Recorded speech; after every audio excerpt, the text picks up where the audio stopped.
Tandis que certains naissent dans l'abondance, d'autres passent leur vie dans l'obscurité. Vous avez la première fois que vous avez vu le Roi Lion en salle il y a 25 ans, ou peut-être un peu plus tard. Anne. C'est moi qui commence.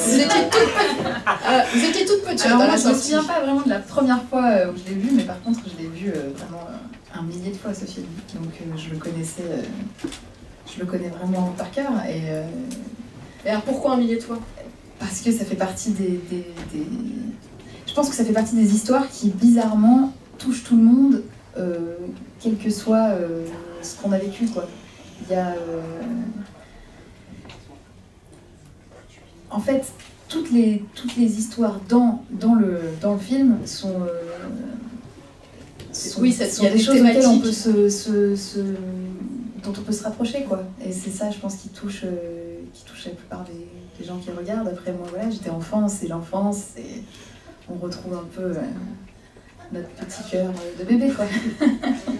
Ryan, Jamel, vous vous souvenez des sensations que vous aviez en Ah, moi, très très bien, moi. Moi, j'ai tout fait pour voir ce film. C'est-à-dire pour vous dire la vérité, un ami, Alassane Kébé, a payé sa place au cinéma Le Grenier à Sel et a ouvert la porte de secours afin qu'on puisse, je me rappelle d'avoir resquillé pour voir Le Roi Lion, tellement j'avais envie de voir ce film. C'était un événement tellement incroyable, tout le monde en parlait, on ne pouvait pas passer à côté. Et je me souviens encore très très bien de toutes les sensations. Je suis passé par tous les états. La joie, hein, c'est vrai, tu reçois tout de suite de la joie, de la peine. Ouais, j'étais peiné souvent pendant ce film. Et après, de la joie. Enfin, c'est vrai, c'est un film incroyable, quoi. Et si je peux me permettre, on a tous vu des images de ce film. On a tous été au cinéma souvent. C'est incroyable. J'ai rarement vu un truc pareil au Cinoche. C'est vrai, ça défie les lois de la pesanteur. C'est vrai, quand on voit des animaux parler, quoi, vivre, se mouvoir. La première fois, l'histoire m'avait frappé, mais là, c'est pas. C'est une expérience, c'est une expérience cinématographique une expérience unique, sensorielle en fait, unique, ouais, ça, on peut dire ça comme ça, ouais. Ryan, tes souvenirs et la pression peut-être quand on vous dit c'est un mélange de tout. Tu vas jouer le rôle de Simba. Ouais, souvenir, pression, rêve, il y a un mélange de tout. Le Roi Lion, c'est le premier film que j'ai vu dans ma vie, en fait, clairement. Ça a été mon film préféré très longtemps. Et voilà, en fait, j'ai grandi avec Le Roi Lion, pareil comme Scylla, je l'ai vu 10 000 fois. Et jusqu'à aujourd'hui, en fait, c'est quelque chose qui m'accompagne, en tout cas avec ma famille. Le Roi Lion, les musiques, tout ça, c'est un vrai truc qui me suit depuis enfant. Donc en fait, d'être aujourd'hui Simba, c'est vraiment un rêve de gosse. Ah, la classe des Simba! Je suis Simba, je me rends pas compte, je te jure que dès que Le j'y Roi pense, ça me Lion, fait vraiment un truc de ouf. Je connais Simba personnellement. Et juste on est dans un classique. Vous, ça vous fait rien, vous? Mais non, mais si, mais bien sûr. Moi, je peux vous dire, ça me fait quelque chose, parce que c'est nous. On est dans un classique, quoi. T'as l'impression d'être au Louvre. Ouais, de participer à l'histoire du cinéma. Je suis sûr que c'est vrai, ça me fait ça, quoi. Mais d'ailleurs, enfin, il faut Anne, quand même, premier doublage. Et il y a ce personnage de Nala qui est, j'ai envie de dire, une sacrée gonzesse, quand même. Elle est aventureuse, elle est loyale, elle est courageuse. Pareil, enfin, vous parliez de montagne russe d'émotions. Elle, pareil, il y a plein de nuances à jouer. Il y a plein de nuances, mais c'est pareil. Quand je l'ai appris, franchement, la première fois quand on m'en a parlé, je me suis dit que c'était une blague, sur le coup. J'ai chanté la chanson pour rigoler à Boualem, qui est là. Et en fait, c'était pas une blague. Attention, quand elle rigole, quand elle chante et qu'elle rigole, on chante pas en rigolant de la même manière, faut savoir. Et non mais moi j'arrive pas à y croire non plus, quoi. Je suis nana, quoi. Jamel, vous êtes des trois celui qui a le plus l'habitude du doublage. En général, ça se fait de façon séparée, les comédiens ne se rencontrent pas. Là, vous êtes un des membres d'un duo mais mythique de chez Mythique, Timon et Pumba. Vous avez pu enregistrer avec Alban Livanov? Oui. Pas tout évidemment, parce que Alban est très dissipé. Il faut un minimum de concentration. Oui, mais je suis sûre que vous l'avez ramené sur le droit chemin. Mais comme c'est pas un professionnel, j'étais obligé effectivement de le rappeler à l'ordre une fois ou deux. Et je dois dire qu'il a tout de suite pris le pli, il était tout de suite... Enfin, Alban, je le connais depuis tout petit, donc on a on a des tropismes presque, c'est pas des automatismes, c'est des C'est des tropismes. réflexes. On s'aime tellement et on a tellement ri ensemble que j'avais l'impression d'être Timon et qu'il était Pumba pour de vrai. Et on se parle encore en Timon et Pumba là. Ah, On n'a pas décroché ça marche comment alors? Le mec, il faut qu'il soit là, sinon ça va pas le faire. Mais alors vous chantez aussi. Est-ce que ça a rajouté une petite pression à votre expérience d'acteur, Bah, de producteur, de réalisateur? Pour vous dire la vérité, j'ai fait sur ce film ce que j'ai jamais fait. Je voulais absolument être dans cette distribution. Voilà Lamen que je connais depuis des années maintenant. C'est vrai que j'ai une histoire avec Disney, ça fait depuis Dinosaure. Qui était en 99, hein, Voilà, ça fait 20 ça ans. commence à faire. C'est une maison que je connais très bien, c'est ma famille presque. Et là, je voulais pas passer à côté de ce classique qui est un monument. Et j'ai saoulé, voilà, j'ai accroché un post-it par jour chez lui, dans sa voiture, partout où ça pouvait se coller. Et quand il m'a dit, écoute, c'est compliqué, il était pas chaud. Hein. Il m'a dit, il faut chanter. Et moi, je sais pas chanter, madame. C'était mon problème. C'est pas bien, je sais pas chanter. Et il m'a dit, il faut chanter. Alors, j'ai pris des cours de chant. J'ai passé 20 heures à me faire humilier par une dame que je connaissais même pas. C'est souvent comme ça. Il disait faux, nul, non, pas aigu, non, avec le ventre. Et je dis, madame, on chante pas avec le ventre, on chante avec la bouche. Et bon, hasoul. Et j'ai fini par me régler. J'ai donné tout ce que je pouvais, j'avais vraiment envie de le faire et ça a donné ce que vous avez entendu. Ryan, il faut coller au texte, on peut s'autoriser l'impro Pas vraiment. Faut vraiment quand même respecter ce qu'ont fait les Américains. Et en fait, ça va jusqu'aux intonations, en tout cas pour ma part, pour Simba, il fallait vraiment faire comme Glover. Et c'est quoi le plaisir alors du doublage? Bah, en fait, moi ça arrivait en plusieurs temps parce que normalement on lit, en fait on voit la première scène en anglais, on lit le texte. Normalement sur la première scène on apprend un petit peu le texte, on sait comment le relancer, on enregistre un peu les intonations. Moi j'étais tellement en fait choqué par le film que je regardais et je regardais pas le texte. Donc en fait on disait c'est bon t'es prêt, je dis ouais on peut juste la remettre une fois pour... C'était vraiment, en fait j'étais captivé par le film, c'est un vrai plaisir d'avoir fait ça, mais je m'attendais pas à ce que ce soit en fait si compliqué. Et moi j'ai eu un déclic qui arrivait à la fin du film. J'ai fait tout le film en fait avec cette voix. Et bon, on connaît tous le dessin animé, il y a quand même à la fin, on spoil rien, on est d'accord que... faut faire attention, on sait jamais. Hein. Il y a quand même des scènes, il y a des vraies non, inventions dans ce film, c'est une nouvelle expérience. C'est pas le portrait craché. Non mais sur la vie de ma mère, regardez, les yeux, le nez aquilin, la bouche charnue, c'est pas... Au-delà de la voix, il y avait le physique. Non mais Anne Ryan, je pense que, regardez, je pense que le physique de Jamel et Timon, il y avait une évidence aussi. Cette majesté, J'ai tendu le bâton. Sur la vie de ma mère, tu vas pas t'en tirer comme ça. Je sais pas quand tu vas apprendre, tu vas apprendre. On verra sur quoi. Sur le physique, certainement. Non mais la souplesse, Pas la foutre. Tu vas ramer, Bon bah voilà, parce que je suis grillée, je vais laisser la parole à la salle parce que vous devez avoir plein de questions à poser à Jamel Debbouze, Anne Silla, Ryan Bensetti, qui se lance. Parce que moi j'en ai plein, hein, donc je peux tenir la journée. On va rester sur le physique justement parce que votre duo avec Yvan correspond absolument au personnage que vous jouez. Il y a C'est la même famille. C'est intense. Jamel, moi j'ai une pensée pour Yvan. Oui, j'ai la tête d'un suricate, quoi. Excusez. J'ai une pensée pour Alban Ivanov. C'est vrai. Mais vous avez pensé, vous Ouais. Ben, il faut qu'on ressemble aux personnages un peu physiquement si on veut les incarner. Hein. Ça passe aussi par là. Ouais, je dois avouer, et puis avec plaisir. J'ai un petit air de suricate. Et Alban, c'est vrai qu'on dirait un sanglier, je sais pas. Tout le monde s'accorde à dire que c'est évident. Donc, oui, effectivement, on colle au personnage.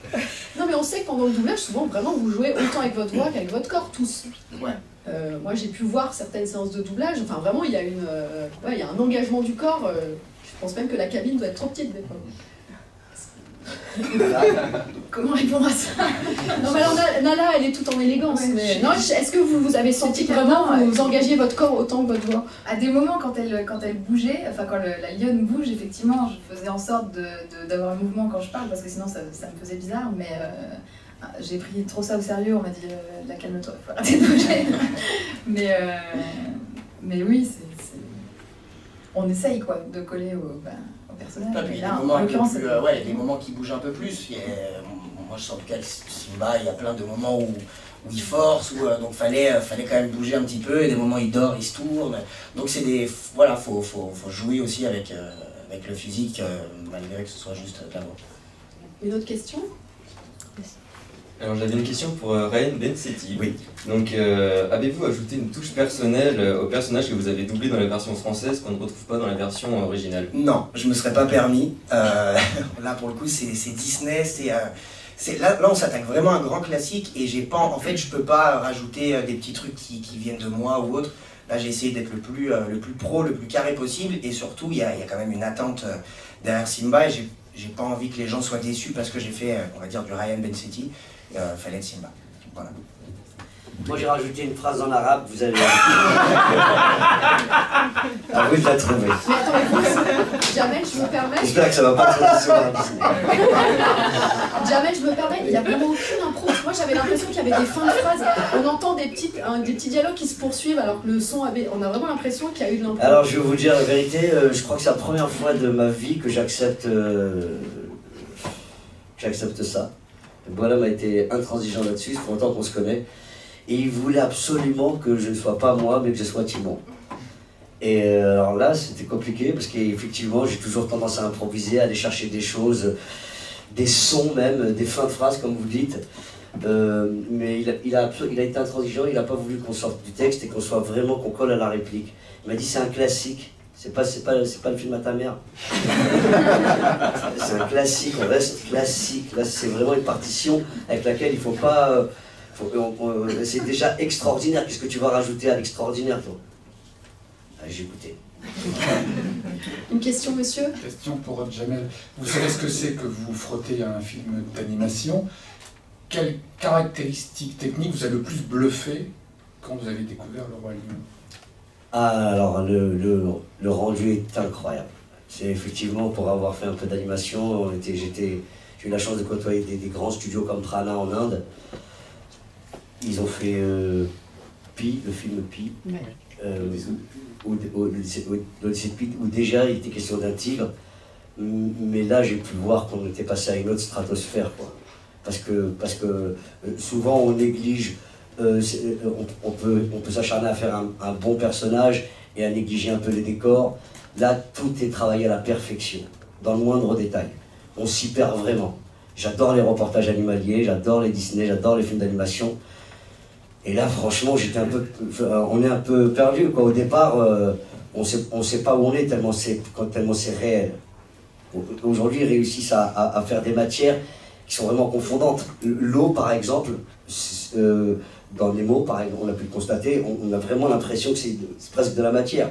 Là, pour le coup, vous l'avez vu ce film, hein, l'animation atteint un niveau jamais atteint jusqu'à...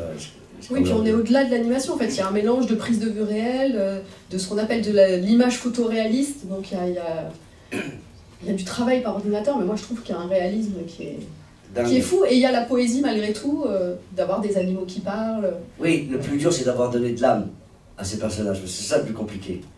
Ils ne sont pas réels. Et les yeux, c'est des éléments extrêmement importants, ils sont très très forts. Le pelage est fou. Non, honnêtement, j'ai jamais vu ça.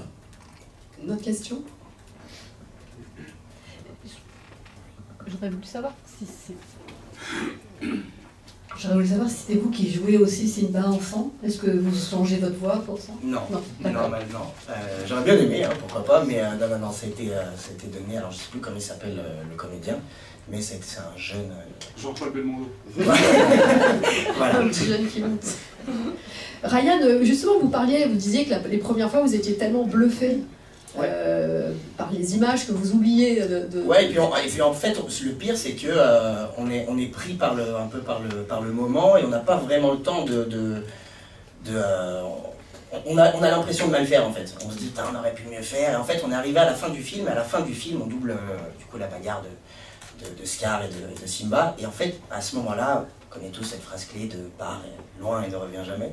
Et en fait, il y a un énorme plan sur Simba. Et au moment où je fais en fait une voix un tout petit peu différente, j'ai un déclic et je fais, eh merde, c'est ça la voix de Simba. Je fais merde. Et en fait, j'ai déjà fait tout le film avec une autre voix. Donc j'ai demandé, je dis, est-ce qu'on peut tout refaire? Et ils m'ont dit, bah alors ouais, machin. Mais j'ai dû quand même recommencer parce qu'on est pris de... Ça se fait très vite, les scènes vont très vite, on passe vite à une autre scène. Et du coup, on a des petits regrets là, le soir. Et on a refait, le lendemain, on a refait des scènes avec justement cette nouvelle voix qui... Oui, qui ressemble pas beaucoup à la vôtre, oui, il y a une vraie invention. T'as trouvé la voix de Simba à la fin. À la fin, ouais. C'est dommage. On a pu la refaire, c'est bien les Mais j'ai pu tout refaire, ça va. Vous savez, ça prend du temps de trouver sa voix. Anne, vous en parliez au début, vous disiez que ce qui vous avait beaucoup touché dans le film, c'était aussi non seulement les émotions, mais aussi des thématiques. Il y a la transmission, il y a les relations parents-enfants, père-fils notamment, il y a la loyauté, la trahison. Est-ce que c'est important aussi de continuer à véhiculer via des grands films comme ça des thématiques pareilles? C'est peut-être par hasard aussi si aujourd'hui on refait Le Roi Lion. Mais je pense on réinvente Le Roi Lion. Je pense que justement, je pense que c'est pour ça que ça marchera et que ça marchera encore et peut-être même mieux puisque c'est encore aujourd'hui, enfin on n'a jamais autant vécu des émotions aussi contrastées que maintenant quoi, je pense.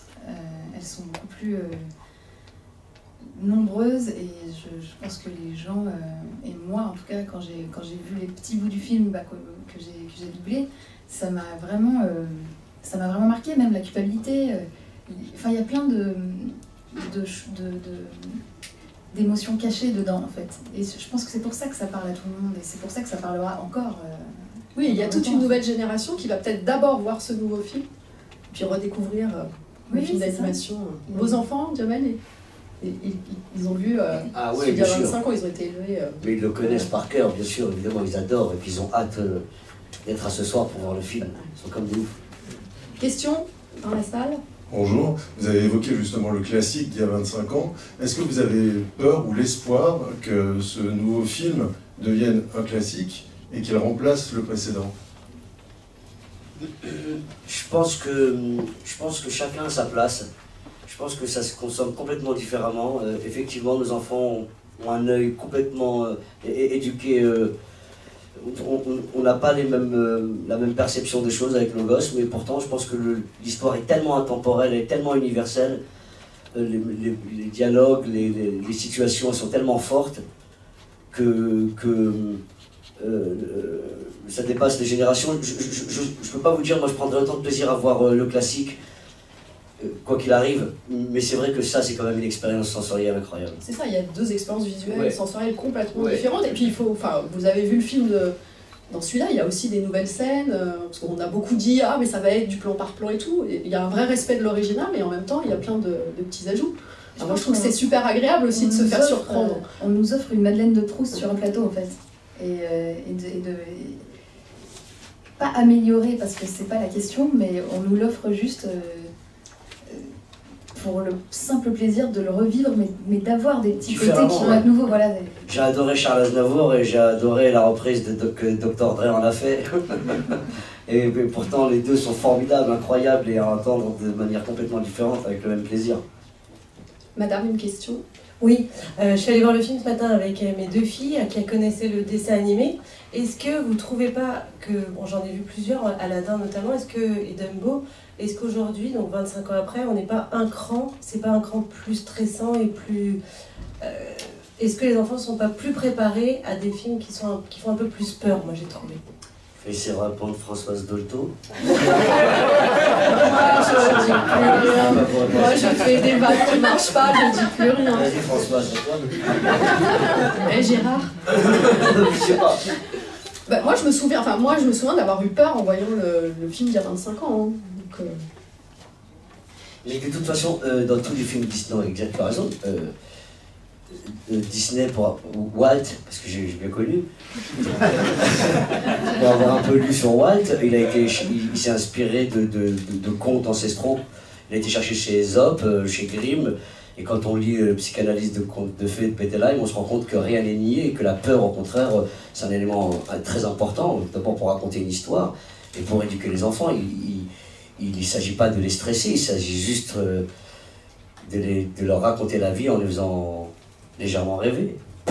Je ne sais pas si j'ai bien répondu à ta question, mais j'ai adoré ma réponse. Alors, une autre question adorable.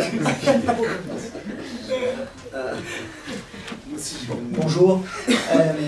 Est-ce que vous n'avez pas le sentiment aussi que ce film, c'est un film militant, finalement, pour la défense d'espèces qui sont menacées, et peut-être que dans 10 ans, il faudra regarder le roi lion pour se dire qu'il existait encore des lions ou d'autres espèces que l'on voit dans le film. Je suis un peu pessimiste, mais bon. Ouais, t'as un peu plombé l'ambiance, mais on va en parler quand même. C'est le moment d'en parler. Justement, on a des bracelets avec la tête de Simba. Et en fait, ils ont été faits pour dire qu'entre le premier roi lion et celui-là, je sais plus les chiffres exacts, elle doit être dans les parages, non? Et ben là. Ouais, il y avait combien de lions? On est passé à 20 000, je sais qu'en ce moment il reste 20 millions. Il y en avait combien? 600 000? 1,5 million en... 200 millions, voilà. Et 1 million en 1900. C'est ça. Donc oui, c'est le moment d'en parler, c'est le moment aussi en fait, t'as un meilleur discours que moi, peut-être que tu peux en parler peut-être plus que moi, c'est important d'en parler. Viens. Tenez, je vais vous lui passer. Alors, je vous en prie, je vous laisse vous présenter. Waouh, t'as fait un vrai effet. En fait, on a lancé une campagne il y a 25 ans, et il y avait un certain nombre de lions, et depuis, il y a 50% de la population qui a diminué. Et donc du coup, on s'est dit, nous, Disney, qu'il fallait qu'on se mobilise sur le sujet, parce que c'est quand même très important. Et on a lancé une grande campagne internationale qui s'appelle Protect the Pride, Longue vie au roi en français. Et cette campagne, elle a 2 objectifs. Un, déjà, de se mobiliser d'un point de vue financier. Donc nous, Disney, on se mobilise d'un point de vue financier puisqu'on fait un don de 1,5 million de dollars à une association qui s'appelle le Lion Recovery Fund. Et en même temps, on veut sensibiliser les gens à ce sujet-là. Et j'ai du mal à parler. Et donc voilà, et donc en France, on a développé ce petit bracelet que vous avez, qui a un bracelet qui est éco-conçu, solidaire. Pour chaque bracelet vendu, donc il est vendu 5 €, pour chaque bracelet vendu, 1 € ira à une association qui s'appelle Panthera, sur un programme dédié au Sénégal, dans le parc national du Niokolo-Koba, pour la protection des lions. Alors on parle de la protection des lions, puisque là c'est le symbole, c'est le roi lion, mais il y a d'autres espèces, la cohabitation entre l'homme et l'animal, et puis les habitats aussi. Voilà. Merci beaucoup pour ces explications. Alors, on sait aussi que c'est à travers le cinéma qu'on envoie des messages, surtout à la nouvelle génération. D'autres questions? Peut-être une dernière question pour vous trois. Est-ce qu'il y a une image, un souvenir, un moment qui va vous rester de cette expérience? Anne, je sais pas, un moment où vous êtes planté, au contraire, vous étiez tellement dedans que vous auriez aimé que ça continue encore des heures et des heures. Encore une fois, c'était votre première expérience de doublage, donc, et on n'a même pas parlé des chansons, parce qu'il y a le chant aussi. Effectivement, moi c'est sûr que mon job c'est plus de chanter, donc j'étais assez stressée à l'idée de faire le doublage. Moi je veux bien qu'on parle de Claire Guyot quand même, qui nous a, enfin en tout cas pour ma part, qui m'a leadée là-dedans et qui est vraiment quelqu'un d'extraordinaire que j'admire beaucoup.